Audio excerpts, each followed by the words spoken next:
A few days ago on Sportsnet, Ryan Dixon published this article. What we're going to be doing in this video is going over some of the teams mentioned because this idea here is very interesting and it's one that I want to actually talk about because I do follow quite a few of these teams that are mentioned in this article. 7 NHL teams that could weaponize their cap space. What Dixon does in this article is he takes a look at what was Luke Fox's piece earlier as well, where he examined 10 teams that are really close to the salary cap being licked by the flames of hell, as he describes it over here. And Dixon, what he does is he says, okay, how about we go over the opposite? Let's take a look at some teams that are at the very end of the salary cap spectrum and teams who could, in theory, weaponize that cap space of theirs. Now, what exactly does that mean? Well, weaponizing your cap space is something that you can define as buying assets. Pretty much, you're buying assets over here. And that's kind of what the Detroit Red Wings did in what was one of the bigger examples of weaponizing their cap space when they made the Mark Stahl trade. They acquired Mark Stahl from the New York Rangers, which was a team that did not want that contract.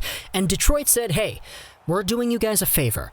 You don't want this contract, and you're in a position where you need to sign some RFAs.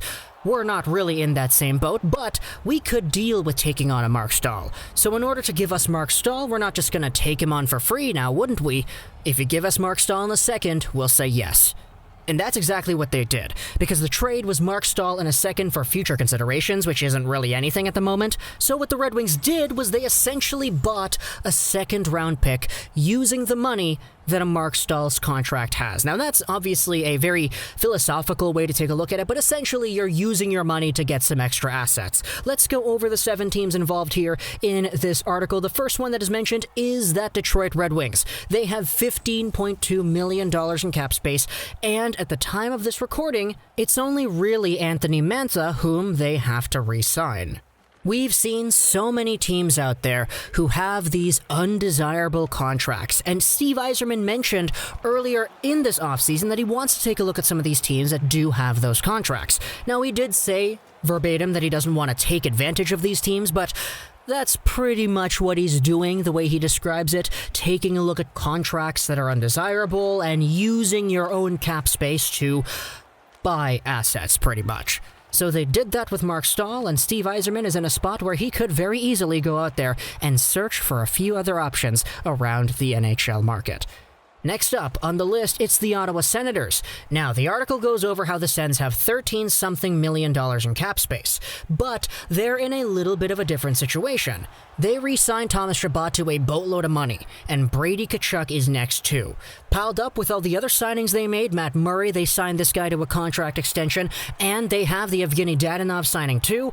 You're in a spot where you need to be a little bit more careful if you're the Ottawa Senators. They definitely do have some money still, but we've seen it with some other NHL teams around the league that sometimes these signings can indeed pile up.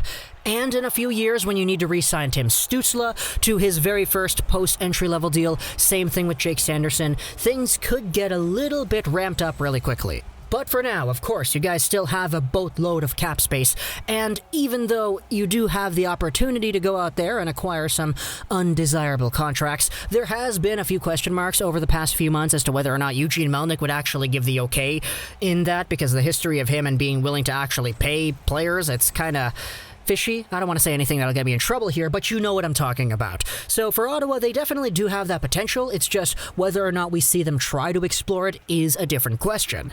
Next up on the list, though, it is the Nashville Predators. Now, the Preds are in a funny spot. They traded Bonino, they bought out Cal Turris, they didn't sign Mikael Granlund. So at the moment, they have themselves almost $13 million in cap space. This is kind of why everybody is saying, oh, Mike Hoffman to the Preds, is this a possibility over here? But as noted in the article, the Predators actually haven't really done anything of huge magnitude since that Matt Duchene signing 1 year ago. So where exactly does that leave them now? They're in a spot where it's tough to project where they're going, but if they wanted to go out there and make a big splash, acquire some dead money and some assets in the process, they have the option to do so. For me personally, I don't really know how likely it is because Nashville is one of those teams that just kind of stays on the down low. They acquired some stuff from Ottawa in the Watson trade, but that was pretty much it. So we'll see how exactly the future is going to be for the Nashville Predators with that $13 million of cap space that they do have. Next up on the list, it is the New Jersey Devils. Now, we spoke about the Devils 2 days ago because there was an article coming out talking about how the Devils really want to go after an offer sheet, and that is something that, according to somebody who was in their GM hiring process but didn't actually get the job, they really want to do. So, who knows if this $17 million of cap space is going to last, but if it does, who knows if they can actually go out there and acquire some dead contracts as well for the draft picks. They're in a spot where they've been up and down. They were in the playoffs with Taylor Hall, then they weren't. Then they traded away Taylor Hall. They acquired Subban. They have some other stuff coming up in the pipeline too. Obviously, Hischier Hughes, Gusev on your team already, not to mention the Alexander Holtz, the Shakir Mukhamadullin, and that Dawson Mercer in the first round of the 2020 draft. So if you guys want to build upon that future core, why not acquire a few more picks? If not, though, an offer sheet of a guy like Mikhail Sergachev, for example, for north of $6-something million to a point where the Tampa Bay Lightning absolutely cannot match, that would be a very good future-building team move as well. So there are a lot of options here for the Devils, and especially with the stuff that came out earlier, we do have some room to believe that there might indeed be a little bit more than just the good old weaponizing cap space kind of trade. Next up, it's the Columbus Blue Jackets. Now, the Blue Jackets are in a weird spot, too. They have about $13 million of cap space, but they do have to re-sign Pierre-Luc Dubois. Everybody kind of thought once they freed up all the money, they traded away Ryan Murray, they bought out a few guys, that the Blue Jackets were going to make a pitch for Taylor Hall and Alex Pietrangelo. But according to Jarmo Kekalainen, those talks didn't really go all too well. So now, with the Pierre-Luc Dubois contract in the works, there still is a whole bunch of room for this Columbus Blue Jackets team to make a splash. Whether that's acquiring somebody like a Ryan Murray, who is on a pretty good deal, I would say. Yeah, it doesn't really look like that worked all too well in their favor, but at the end of the day, there are options here for Columbus. We'll see how exactly that goes on. Next up on the article, though, it is the Florida Panthers. They have about $11.5 million in cap space. You have yourselves the Mackenzie Weegar, who is in need of a contract, but that story has been really weird. There are a whole bunch of Weegar trade rumors, whether or not he's disappointed or not. We don't know what's going on with that squad. However, the article does bring up a few good points. The fact is, there might be some moves to be made because Bill Zito wants to make his mark on the team.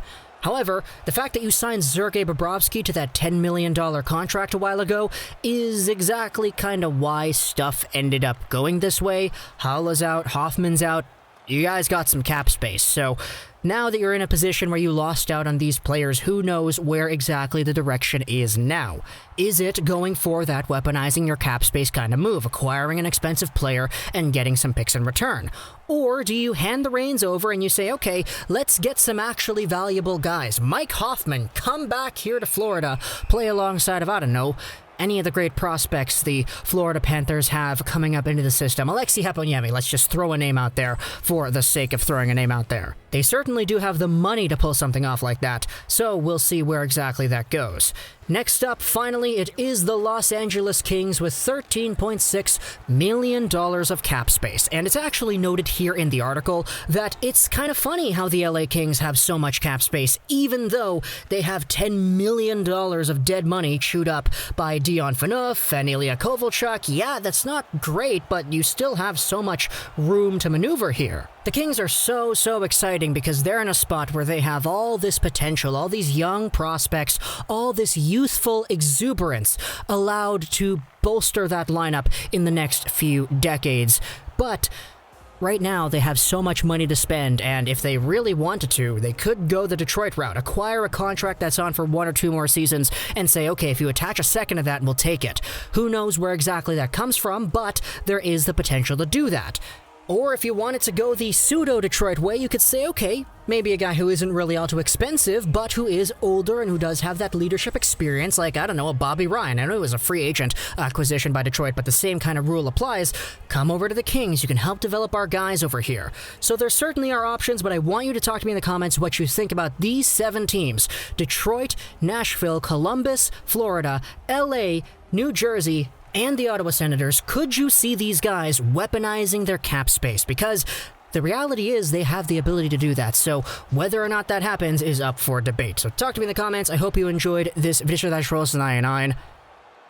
And bye.